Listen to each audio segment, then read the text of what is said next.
8 launch contract मिला, 8 launches के लिए, और मोस्ट इंटरनेशनल है। तो अभी तो 10 लाख फार्मर के साथ we are planning to launch this information.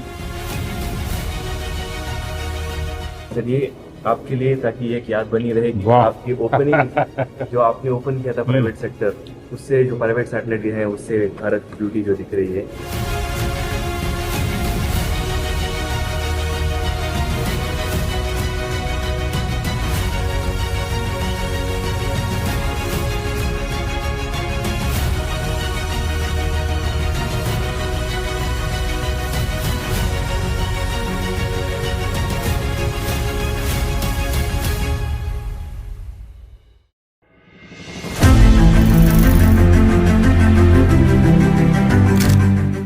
The current government is like super forward looking. I think our space policy is one of the best space policies in the world.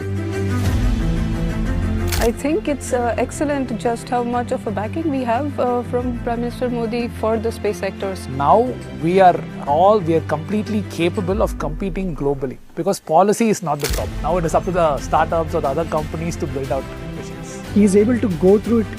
Technology तो ठीक है, आम आदमी के लिए कैसे बना सकते हो?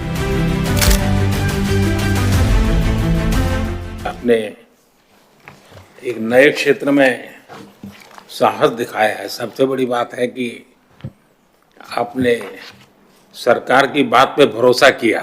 मेरा एक मत रहा कि जो भी हम निर्णय करें हम उसमें कंसिस्टेंट रहे, हम बार बार उसमें बदलाव न करें, ताकि कोई भी रिस्क लेना चाहता है तो उसको भरोसा रहे कि भाई ठीक है, मेरी गलती के कारण कुछ गड़बड़ होगा तो ठीक है, लेकिन कोई मेरा हाथ नहीं छोड़ देगा। और ये विश्वास पैदा करने का हमारा प्रयास है। We India's first space tech unicorn. जुलाई 18 को हम भारत का पहला प्राइवेट रॉकेट सक्सेसफुली सैटेलाइट्स को इजेक्ट करके लॉन्च किया था। And this is just the beginning. Generally we say that just warm up for Skyroot. अभी शुरुआत है। एंड नेक्स्ट ईयर मिड तक हम एक लॉन्च पर मंथ हम कर रहे हैं। And also like thanks to you sir for opening up the sector. 3 factory बन चुका है, 1 रॉकेट पर मंथ का कैपेसिटी है already. And this is just the beginning. अभी फ्यूचर ड्रीम है कि 1 लॉन्च पर वीक करना है और सेवरल लॉन्चेस पर डे। एक ऐसा इंजन बनाया जो दुनिया का सबसे आधुनिक इंजनों में से आता है। सर इसको अभी हमने तैयार किया है, इसकी टेस्टिंग जारी है। उनका कॉन्फिडेंस है इन्वेस्टर्स का। स्काई रूट का जो लॉन्च हुआ है फर्स्ट, उसके बाद से बढ़ गया है। अच्छा वो रूट आपको काम आ रहा है? वो बहुत काम आ रहा है सर। दुनिया अब भारत के स्टार्टअप को खोजती होगी भाई कौन है इसमें, क्योंकि एक जब ब्रेक थ्रू होता है तो तुरंत लोगों का ध्यान जाता है। I think space industry open होने के बाद हमने एक बहुत अच्छी सी ट्रेंड देखी है। हमारे जितने सिटीजन यूएस और यूरोप में हैं, वे वापस आके हमारे साथ काम करना चाह रहे हैं।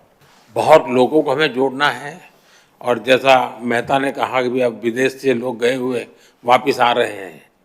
मैं समझता हूं कि हमें ऐसा एक ऑरा खड़ा कर देना चाहिए कि इस फील्ड में दुनिया भर के लोगों को एक जिंदगी बनानी है तो हिंदुस्तान जाओ, भारत की कोई स्टार्टअप से जुड़ जाओ, भारत की कोई स्पेस एजेंसी से जुड़ जाओ। मैं पक्का मानता हूं जी, पूरा टैलेंट पूल जो है एक मैग्नेट की तरह आपके कारण हम खींच सकते हैं, और वो हमारी एक बहुत बड़ी ताकत बन सकता है। हमारा विजन है कि नेक्स्ट 18 मंथ्स में हम ग्लोबल ग्राउंड स्टेशन नेटवर्क लगाना चाहते हैं। हम जो सैटेलाइट्स का इंजन होता है, जो सैटेलाइट को एक जगह से दूसरा जगह ले जाता है स्पेस में, 5 साल या 15 साल तक ले जाता है सैटेलाइट्स को, वो इंजन्स बनाते हैं सर। ग्लोबली बहुत अच्छा ट्रैक्शन मिला है। एंड ये भी आपका एफर्ट भी इसमें बहुत है सर, कि इंडिया का कंपनीज अभी एक्सपोर्ट करने के लिए गवर्नमेंट का सपोर्ट है। कॉस्ट में हम बहुत कॉम्पिटिटिव है, टैलेंट में तो कोई प्रश्न ही नहीं उठता है, और रिस्क टेकिंग कैपेसिटी हमारे देश के लोगों की वैसे भी ज़्यादा होती है, और उसके कारण हम बहुत तेजी से अपनी जगह बना सकते हैं। This robotic spacecraft will go to space, physically capture the dead satellite and remove it from the orbit. We are the first Indian company working on the docking and refueling technologies with the vision of establishing a fuel station in space. मेरा नाम अंतरिक्ष है, my co-founder Monica is also here. Sir हम India का first space pharma startup हैं। हम ऐसे satellites बना रहे हैं जो स्पेस में जाके फार्मास्यूटिकल्स मैन्युफैक्चर कर सके और उसे वापस ले आ सके अंतरिक्ष से। आपका नाम अंतरिक्ष रखा क्या? आपके परिवार के लोग इसमें थे पहले से? जी सर, मेरी नहीं मेरी मम्मी ने रखा था सर। एक लॉन्च के बाद लास्ट वन मंथ में 8 लॉन्च कॉन्ट्रैक्ट मिला, 8 लॉन्चेस के लिए, और मोस्टली इंटरनेशनल है। तो अभी तो 10 लाख फार्मर के साथ we are planning to launch this information. Sir ये आपके लिए, ताकि एक याद बनी रहेगी आपकी ओपनिंग जो आपने ओपन किया था प्राइवेट सेक्टर, उससे जो प्राइवेट सैटेलाइट है उससे भारत की ब्यूटी जो दिख रही है।